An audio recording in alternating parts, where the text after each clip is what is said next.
설교 준비가 좀 짧았지만 그런 경험을 했습니다. 마음이 빚이 있으면 우리가 주기도문을 할 때 우리가 남의 죄를 지은 것을 용서해 준 것처럼 하나님 내 죄를 용서해 주세요 하죠. 그 원어에 보면 그게 죄가 아니라 빚입니다. 빚.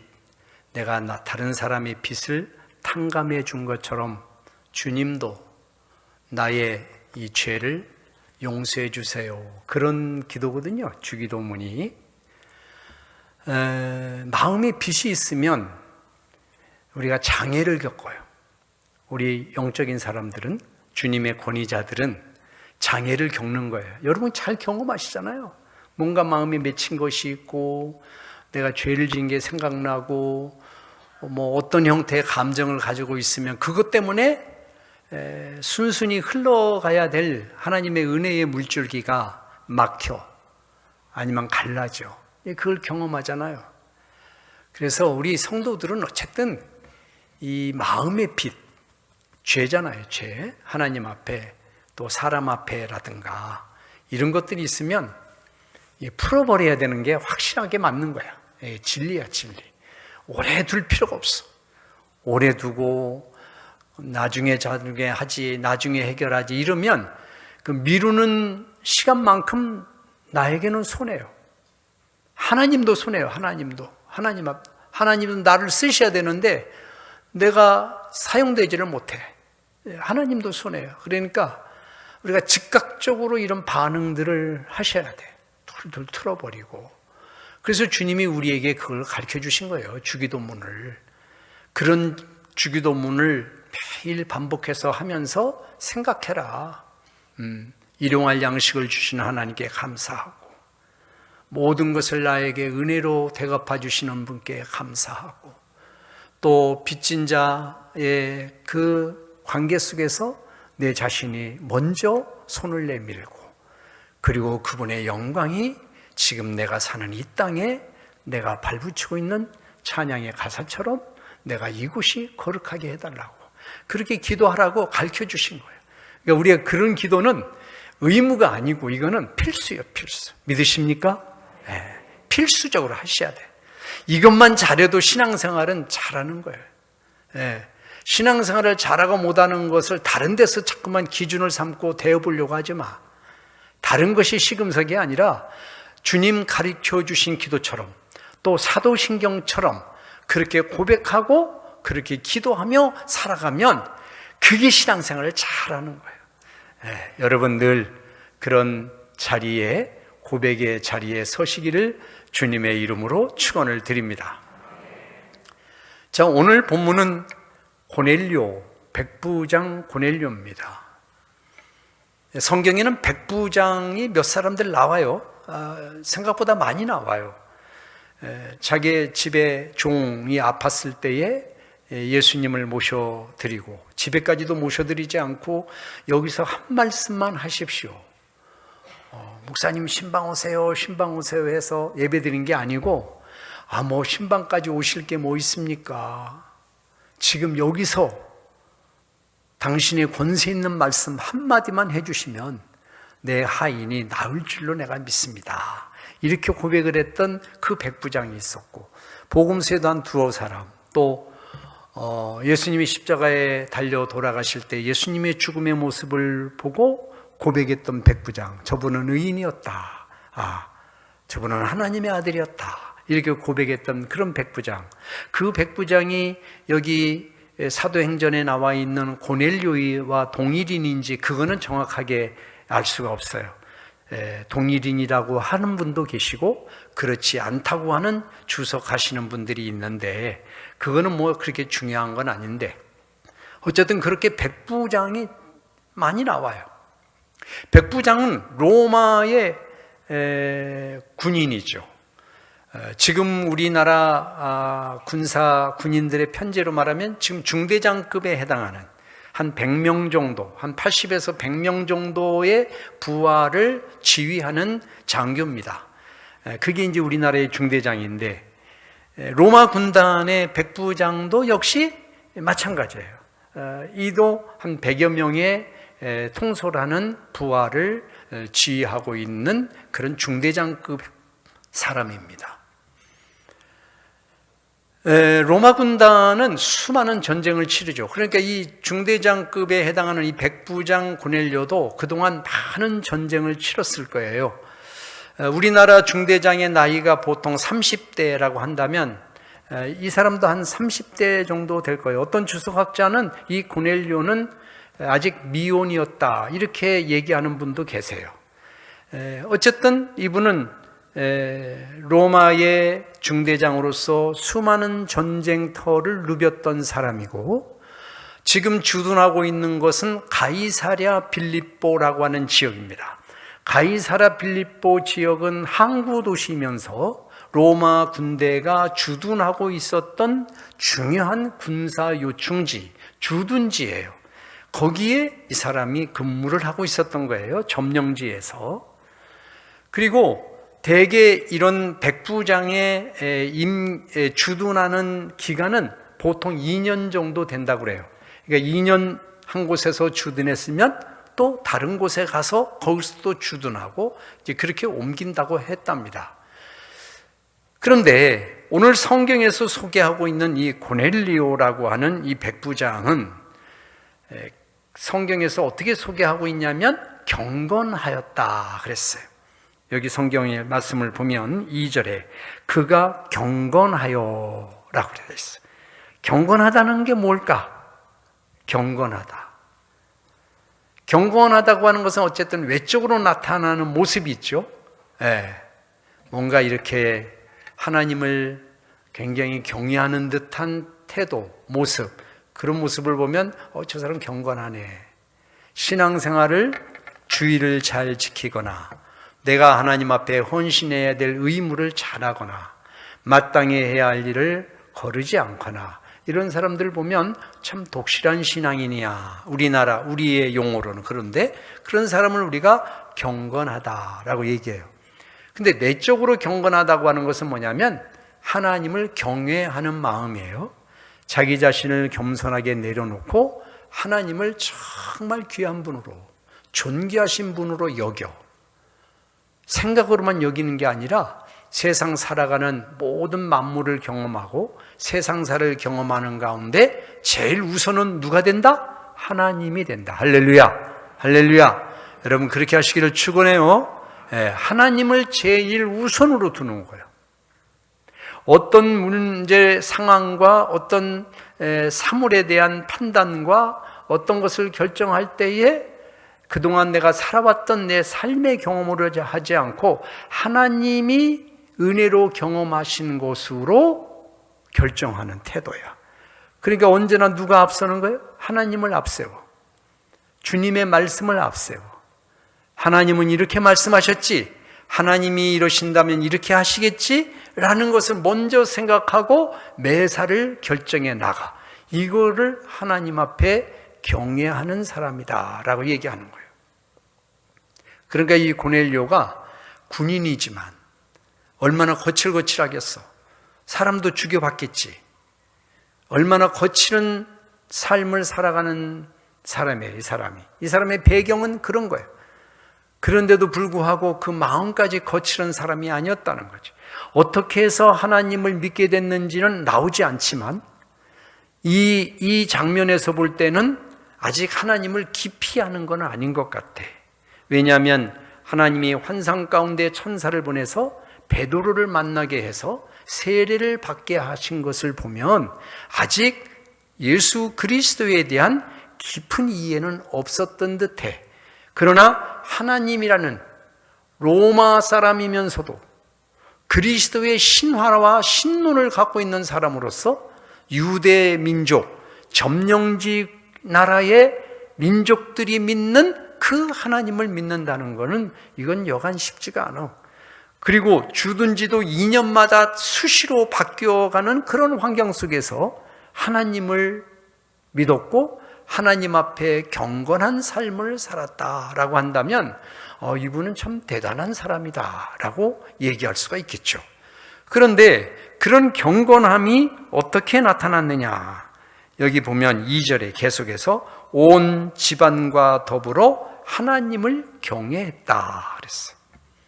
자기만 믿은 게 아니야.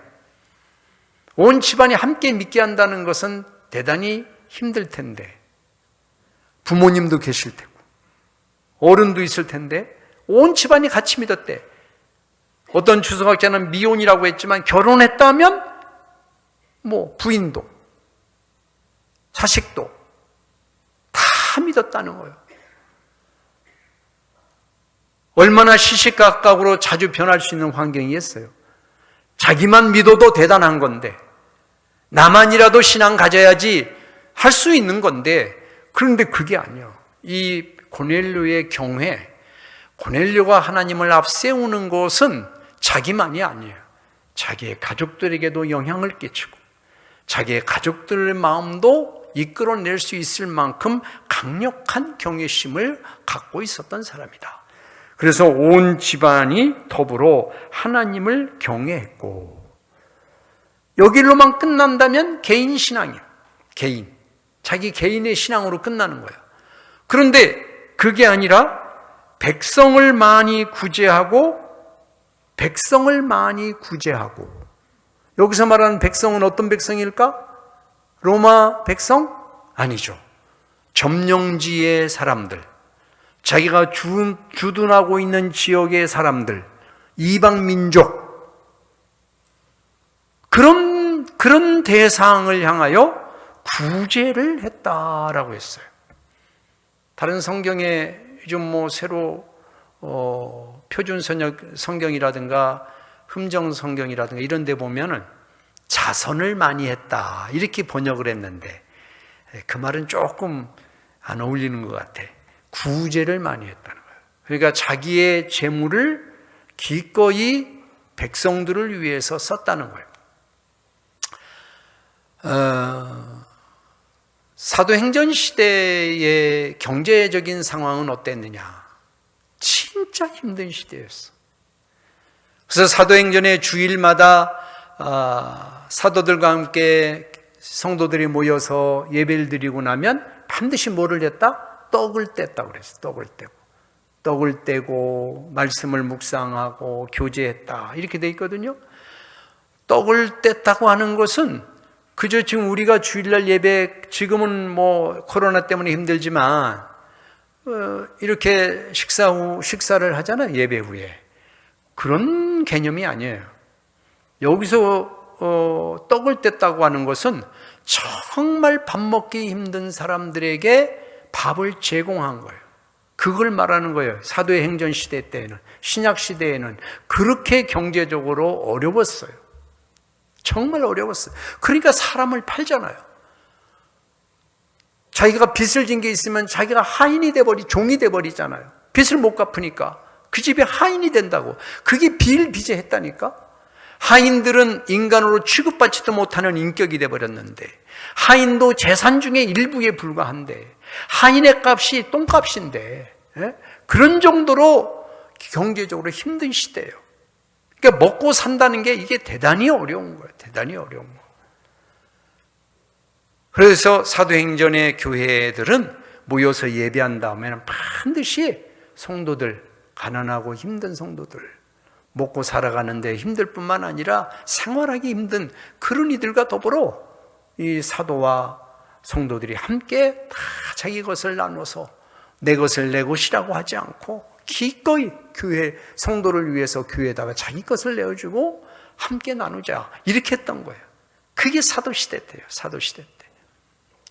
그런데 이 고넬료가 여기서 구제했다는 것은 바로 그런 거예요. 늘 구제했다는 거예요. 항상 구제했다는 거예요. 자기의 재물을 기꺼이 점령지의 백성들을 위해서 그들이 먹고 살지 못하는 그런 것을 처참한 그런 모습을 눈으로 보고 긍휼의 마음을 가진 거예요. 그게 연결이 돼요. 하나님을 제일 먼저 앞세우고 하나님 우선주의로 사는 사람의 마음에는 이 마음이 생겨. 무슨 마음이? 긍휼의 마음이. 믿으시기를 축원해요. 하나님의 사랑을 많이 얻으면 얻을수록, 하나님의 은혜를 깊이 경험하면 경험할수록, 아, 내가 내 삶의 주인이 아니라 하나님 당신이 내 삶의 주인입니다라고 고백하면 할수록 하나님이 우리에게 사랑을 베푸셔서 어떤 마음이 생기게 하느냐? 다른 이를 향한 긍휼의 마음이 생기는 거예요. 신앙생활 하면서 이런 긍휼이 없이 신앙생활을 지멋대로 한다면 그 신앙생활 잘못하는 거예요. 성경적으로 보면 긍휼의 마음은 하나님이 갖고 계신 마음인데 그 마음을 은혜를 경험하는 우리들에게 하나님이 주셨어요. 긍휼의 마음. 그래서 마태복음 산상수훈에도 긍휼히 여기는 자는 긍휼히 여김을 받을 것이미요 라고 되어 있어요. 우리를 하나님이 어떻게 긍휼히 여기셨어요? 우리가 우리 문제를 해결할 수 없는 존재였잖아. 절대 해결할 수 없는 우리들의 문제, 죄의 문제를 하나님이 당신의 아들을 기꺼이 세상에 보내시고 그를 죽고 다시 부활시킴으로 내가 해결할 수 없는 그 문제를 단번에 해결해 주셨어요. 할렐루야. 그때 우리에게 느껴지는 마음이 뭐예요? 아, 이렇게까지 하십니까? 하나님 이렇게까지 나를 그렇게 여겨주십니까? 하나님 이렇게까지 나를 봐주십니까? 나를 위해서 당신의 아들을요? 하고 우리가 십자가를 바라볼 때의 그 영광을 느끼는 거죠. 그때 우리 마음속에 하나님의 긍휼을 확 느끼는 거예요. 그 긍휼을 받아들이는 거예요. 그리고 그 받아들이는 은혜가 지속되면 우리도 역시 다른 영혼을 향하여, 다른 사람을 향하여 이 긍휼의 마음을 품게 돼.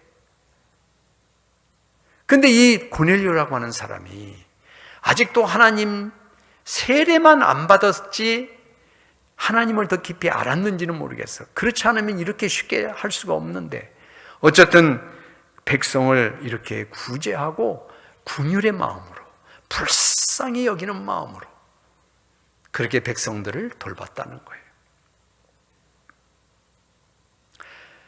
긍휼의 마음은 요즘 현대 사회에서는 회자되는 용어로 한다면 사람 존중이야. 사람 존중. 존중해 주는 거예요.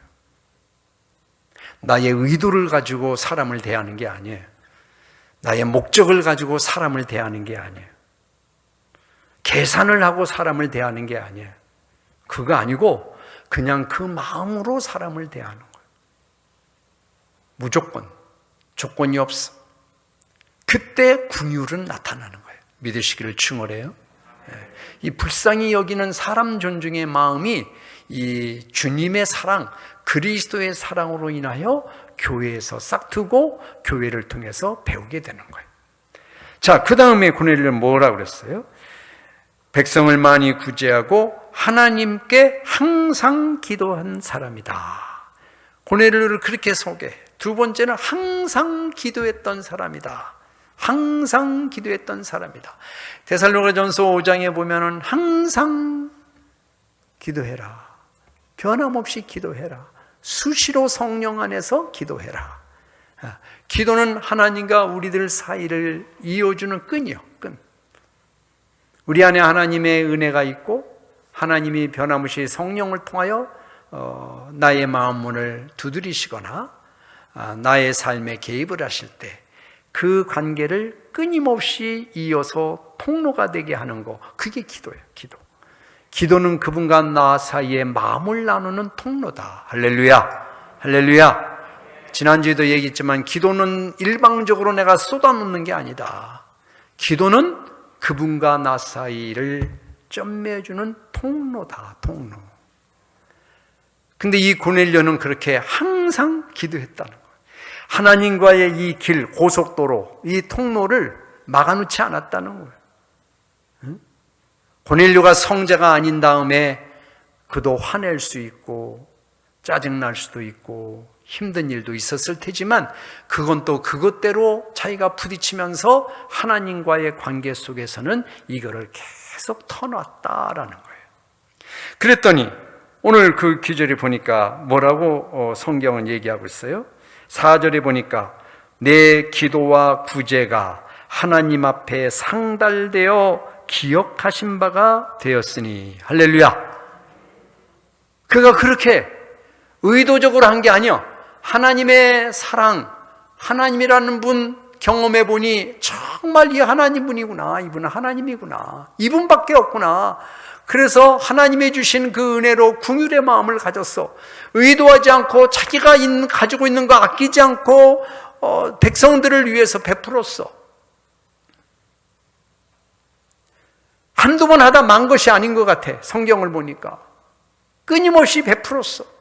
다른 주둔지에 가면 거기서도 또 그 일을 했어. 거기서 2년 있다가 또 옮기면 거기서도 또 그렇게 했어.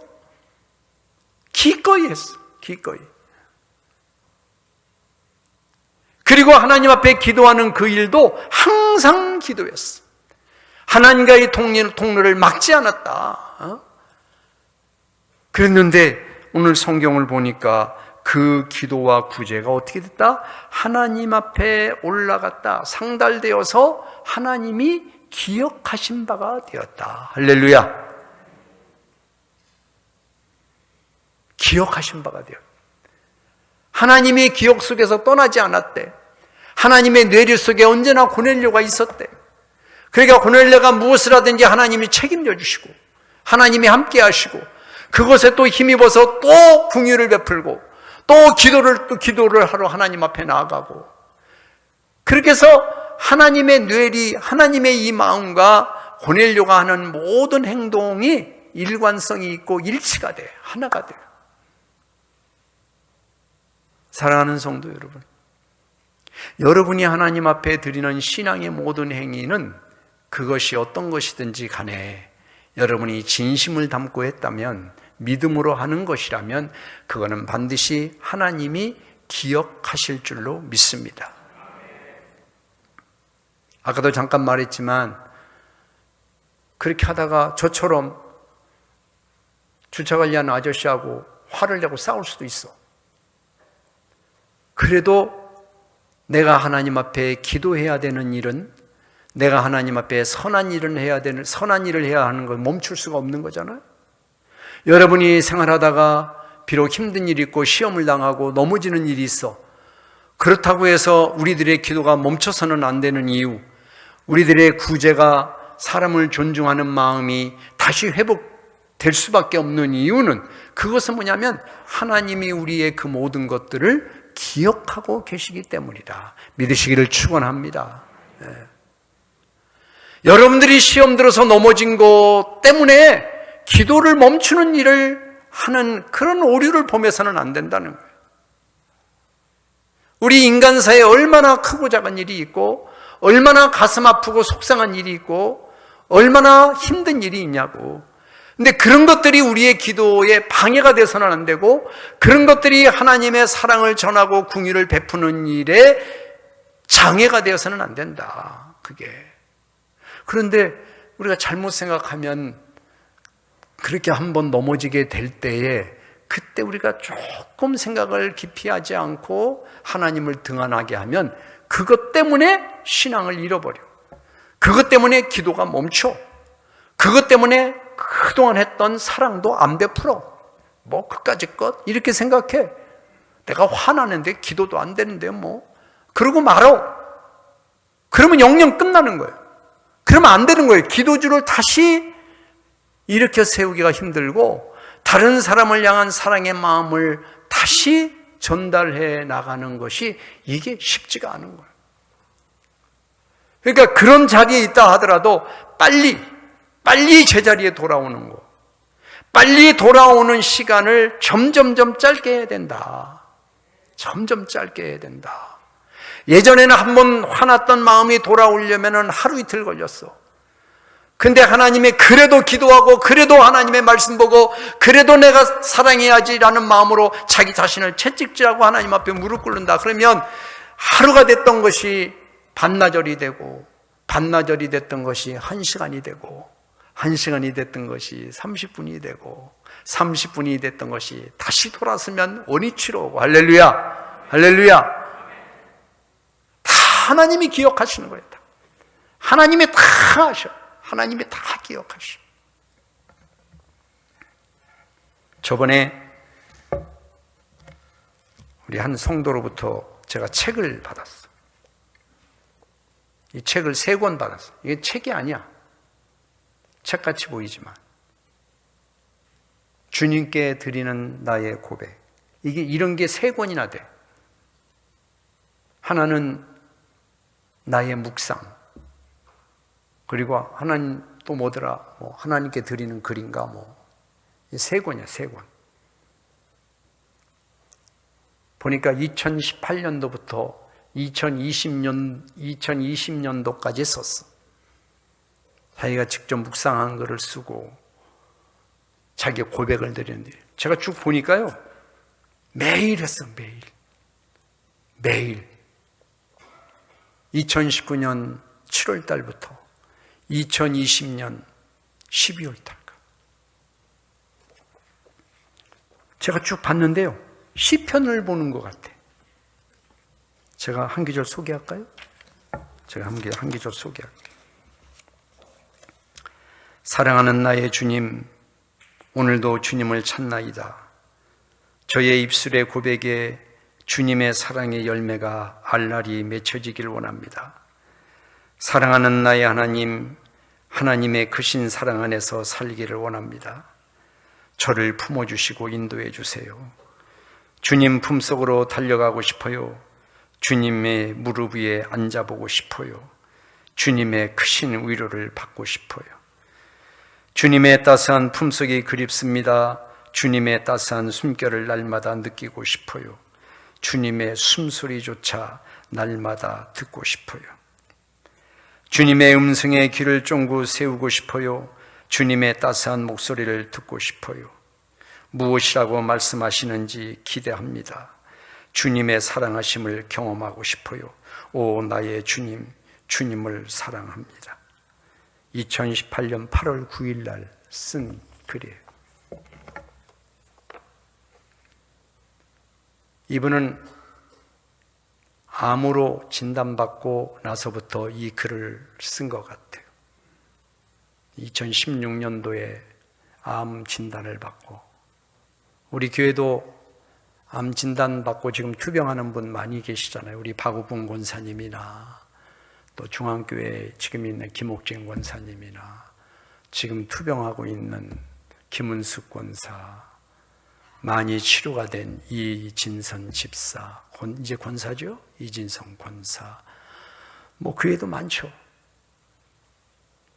이분도 암 진단을 받고, 암 진단을 받은 후에 하나님 앞에 이 글을 쓴 거예요. 누군지 궁금하죠? 가르쳐줄까? 우리 한강윤 권사. 박수 한번 해줘. 격려해봐. 제가 이 책을 받고 쭉 봤어요. 근데 진짜 이 암 진단을 저도 안 받아봐서 몰라. 어느 정도의 마음인지 모르겠는데, 우리 교우들 중에 암 진단을 받고 지금도 투병하고 있고 이렇게 하시는 분들 얘기를 들어보면 정말 힘든 거지. 암으로 돌아가신 분도 계시지만 하여튼 그분들이 얼마나 많이 하나님께 기도하겠어. 근데 이분 책을 보니까 내 병 치료해 주세요라고 하는 건 한 구절도 안 나오더라고. 전부 다 나를 드립니다. 하나님께 맡깁니다. 다 이런 거예요. 근데 이 암으로 투병하는 분들 얼마나 간절하겠어. 얼마나 간절하면 뭐라도 하지. 지푸라기도 짚는 거 아니에요. 내 생각은 끝난다는데 이제 그대로 두면 죽는다는데 이거 그냥 죽는다면 어떻게 될까 한번 생각해 보는 거하고 실제 경험하는 거하고는 이건 다르잖아요. 뭐라도 할 거 아니야. 뭐라도. 누가 뭐라고 어쩌고 비판하고 해도 난 내가 살기 위해서 한다는 거, 그거를 우리가 어떻게 쓸데없는 짓 한다거나 그래도 그렇지 이런 말을 어떻게 더 붙일 수 있어요? 그건 말이 안 되죠. 그건 아주 진짜 사생결단하는 거냐. 이거는 굉장한 거잖아. 그런 분들이 하나님 앞에 크고 작게 드리는 기도들이 있을 거야. 살려달라고 하든지 뭐 하든지. 그런 것들이 오늘 성경에 보면은 흩어지는 기도가 아니라는 거예요. 할렐루야. 흩어지는 기도가 아니라는 거예요. 그걸 다 하나님이 기억하고 계신다는 거예요. 우리의 기도를 그냥 땅에 떨어뜨리지 않고, 내가 하나님 앞에 간절히 기도하거나 내 몸 바쳐 내가 하나님 앞에 헌신하겠다고 하는 어떤 것이든지 간에, 금방 또 일으켰네. 우리 집사람이 영상을 보더니 당신이 왜 자꾸 윤석열처럼 이렇게 하냐고 나한테. 이렇게 하지 말라고 나한테. 근데 또 금방 또 이랬네. 그거 안 하겠어요? 누가? 누구든지 간절하게. 그럼 뭐 어떤 기도를 안 하겠어? 우리가 뭐 기도도 속된 기도가 있고 뭐 거룩한 기도가 따로 있나요? 뭐 죽게 생겼으면 무슨 말을 못해 하나님 앞에. 예? 그 기도지 다. 그걸 어떻게 따져? 어떻게 그거를 자기 잣대로 달아? 그러니 그런 간절한 마음이 하나님 앞에 올라가다가 꺾이는 게 아니라는 거야. 그게 다 하나님 앞에 상달되고 그거로 자기 자신을 불살르는 거잖아. 그게 다 하나님이 기억하시는 거예요. 다 기억하시고 때를 따라 우리를 치유하시고, 할렐루야. 우리의 앞길을 길을 열어주시고, 그분이 바로 우리 하나님입니다. 고넬료는 그것을 경험한 거예요. 그것을. 그러니까 천사가 나타났어. 감히 천사가 이 고넬료에게, 유대인도 아닌 이 사람에게 나타나가지고 저기 베드로를 초청을 해라. 베드로가 어디에 있다. 무두장이 시몬의 집에 있다. 그러니 똑같은 이름 시몬이라는 이름을 가진 베드로를 초청을 해서 그의 말을 들어라. 그래서 결국은 어떻게 된 거예요? 베드로가 와가지고 집안에 모셔드려서 온 집안이 예수 그리스도에 대한 말씀을 들어. 주님이 이 땅에 어떻게 오셨는지, 왜 오셨는지, 무엇 때문에 오셨는지, 그분의 오심으로 우리에게 어떤 유익이 있었는지, 그분이 오심으로 우리가 어떻게 바뀌었는지, 어떻게 됐는지, 지금도 하나님은 성령을 통해서 어떻게 하고 계시는지 쫙 얘기를 하고, 그동안 하나님을 경외하는 마음을 가지고 끊임없이 하나님 앞에 자기 자신을 올려드리는 기도를 했던 이 고넬료의 마음속에 베드로의 이 그리스도에 대한 말씀이 딱 박혀 들어오는 거예요. 온 집안이 다. 그리고 그 자리에서 세례를 베풀어 내 죄를 사한다. 예수 그리스도 이름으로 내 죄가 사함을 받았노라. 할렐루야. 고넬료 어떻겠어요? 그 마음이 어떻겠어요? 천사가 나타나서 베드로 선생님을 모시고 그분 앞에 세례를 받고 정말 당당히, 이게 예수 믿는 거구나, 이게 정말 하나님을 아는 거구나. 그동안 자기가 해왔던 궁율과 자기가 해왔던 기도, 그것들이 더 100배나 더해지지 않았겠어요? 여러분, 나중에 고향 땅 로마로 돌아갔을 때도 아마 그렇게 평생 크리스찬으로 살았을 줄로 믿습니다. 사랑하는 성도 여러분, 지금 여러분이 드리는 기도 헛된 거 아닙니다. 여러분들이 이웃에게 손을 내미는 거 값어치 없는 게 아닙니다. 누가 알아주지 않는다, 그런 문제가 아닙니다. 내 기도 응답될까? 이런 얘기가 아닙니다. 그저 우리는 하나님이 나를 긍휼히 여겨주시고 그 여겨주심으로 인하여 십자가의 영광을 맛보게 했던 그 하나님 앞에 끊임없이 우리가 해야 할, 사람을 귀히 여기고 사랑해주고 끊임없이 하나님 앞에 내 마음을 연결시킬 통로를 만들어가는 일, 이 일을 계속해서 하신다면 여러분들 다 고넬료처럼 천사를 만날 것이고, 할렐루야, 주님이 여러분에게 직접 모든 필요한 것을 공급하시고 말씀해 주실 줄로 믿습니다. 하나님이 기억하시는 것은 이것만 기억하는 건 물론 아니에요. 우리의 잘못된 것, 그것도 잊지 않고 계셔요. 근데 보면 바로바로 그건 즉각 잘못한 것에 대해서 책임을 묻는 그런 분은 아니시더라고. 그건 아니야. 참아주시고 기다려주시고 이해하려고 하시고 품어주시고 격려해주시고, 그러면 안 돼 하고 설득도 하시고,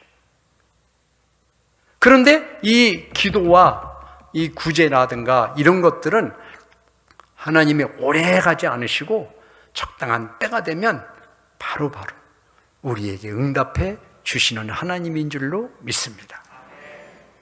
올해 이제 구정도 지나고 설날도 지나고 또 한 해를 여러분이 우리가 함께 사실 텐데, 오늘 이 고넬료가 우리에게 보여준 것처럼 긍휼의 마음을 가지고 많은 사람을 사랑으로 품어주시고 구제하시고 끊임없이 하나님과의 통로를 내시고 그분과 늘 동행하시는 여러분의 삶이 되시기를 주님의 이름으로 축원을 드립니다.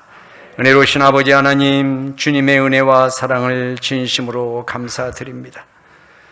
고넬료와 같이 우리에게도 이 구제와 기도, 긍휼함과 하나님께 가까이 다가가는 이 몸부림 멈추지 않게 하여 주시고, 언제나 우리의 기대 실망시키지 않으시는 그 하나님 앞에 하나님이 주시는 많은 간증, 많은 흔적들, 이것들을 쌓아 올리며 영광 돌리는 성도들 되게 하여 주시옵소서. 예수님의 이름으로 기도하옵나이다. 아멘.